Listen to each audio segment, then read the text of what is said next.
আমি ধুনীয়াকৈ পালন কৰি সকলোকে আমি জনাম লেখিকা সমাৰোহৰ আচল উদ্দেশ্যটো কি।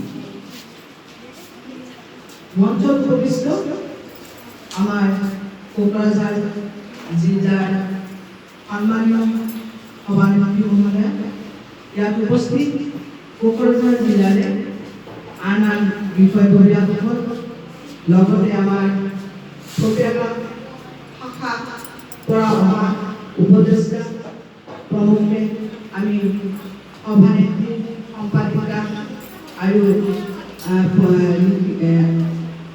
উপস্থিত সম্পাদিকা বাইদেউ, ইয়াত উপস্থিত সন্মানীয় আমাৰ কালীপুখুৰী শাখাৰ সভানেত্ৰী বাইদেউ, সম্পাদিকা বাইদেউ প্ৰমুখে বিষয়ববীয়াসকল আৰু আমাৰ শ্ৰোতাসকলৰ বহি থকা সন্মানীয় কণ কণ ল'ৰা ছোৱালী আৰু আমাৰ শ্ৰদ্ধা বাইদেউসকল আৰু সৰু সৰু আমাৰ ভণ্টিসকল।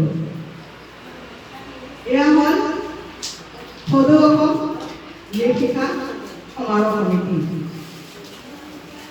ইয়াৰ জন্মদাত্ৰী সন্মানীয়া পদ্মশ্ৰী শীলা বৰঠাকুৰ, আৰু এই শীলা বৰঠাকুৰৰ ঐকান্তিক চেষ্টাৰ ফলতে 1974 চনত সদৌ অসম লেখিকা সমাৰোহৰ জন্ম হৈছিল।